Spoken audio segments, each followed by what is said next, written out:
Hi, I'm Kelly Wallace, and welcome to Eye to Eye. Katie's on assignment. On January 20th, Professor Elizabeth Alexander will join the ranks of Robert Frost, Miller Williams, and Maya Angelou, becoming only the fourth poet to read at a presidential inauguration.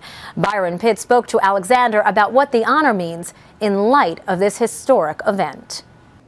Are you excited? Are you nervous? I mean, what's this moment mean for you? I am quiet. I'm trying to be very, very, very, very quiet. I am excited. I am thrilled. I'm trying not to be nervous because I don't think that nerves would be at all helpful. Certainly, nerves would not have been helpful preparing to compose the poem, trying to undertake that enormous task of serving the moment, but also hopefully finding language that could live beyond the moment. I'm very humble because this day means so much to so many millions of people. People who are with us, people who are no longer with us. So I'm humble and respectful before all of that because that just seems tremendously, tremendously mammoth to me. And I'm kind of amazed. Amazed that we've come to this day, amazed that I will be some small part of it, all of those things.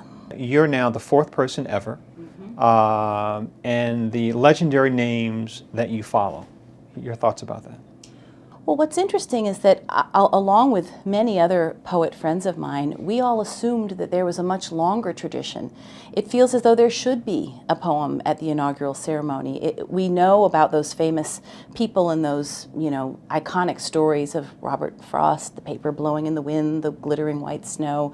Of course, so many people remember Dr. Maya Angelou's poem, Miller Williams's poem.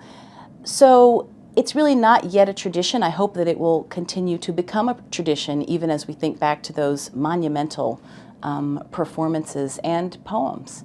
Speaking of Frost, what's your backup plan in case something goes wrong on stage on Tuesday? I will have many copies tucked away. Is that right? Yes, I will. In a pocket? I will have them. I will have them and I will be able to access them if necessary. But I don't think anything will go wrong. Talk about the context of this moment. I mean, certainly it is an honor in and of itself that you were chosen to do this. But the sort of your own connection to history, your family's history with what happened near that very spot 40 years ago and what you'll be a part of. Well, my family, back many generations, but speaking particularly about my parents and even more particularly about my father, have devoted their work to the cause of civil rights, to providing more and better opportunities for more people. My father was a civil rights advisor to President Johnson, was the first head of the Equal Employment Opportunity Commission, has really worked all of his life to move America forward, particularly when it comes to issues of equality and equal opportunity. They took me when I was 1 to the March on Washington. I'm sure that at that time there was nothing extraordinary about that because, of course, if you were a committed person who cared about justice, of course you would go. Of course you would hear Dr. King. Of course you would march. Things needed to change. But throughout the years, that became a very important and iconic story in our family, a way of saying, this is what you do when you think that things should be better for other people. You act, you work, you serve, you march, you do and contribute what you have to contribute. So that's what that story always meant to me. So, the day after Dr. King's birthday, to be in that very spot, and for me also to be in the great city that I grew up in, is going to be very powerful. Where should we look to glean something, preview, some sense of what you will say on Tuesday? There is no preview. But I think what you would see in my work, and in all of my work actually, is a tremendous interest in the historical, an interest in the voices of people who sometimes have not had their say in history, whose stories have been distorted or silenced.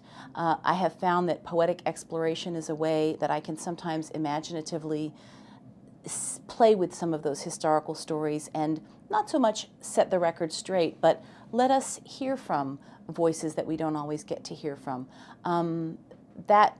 Maybe that sensibility is something that is at the heart of what I do and that underpins how I might be speaking on Tuesday.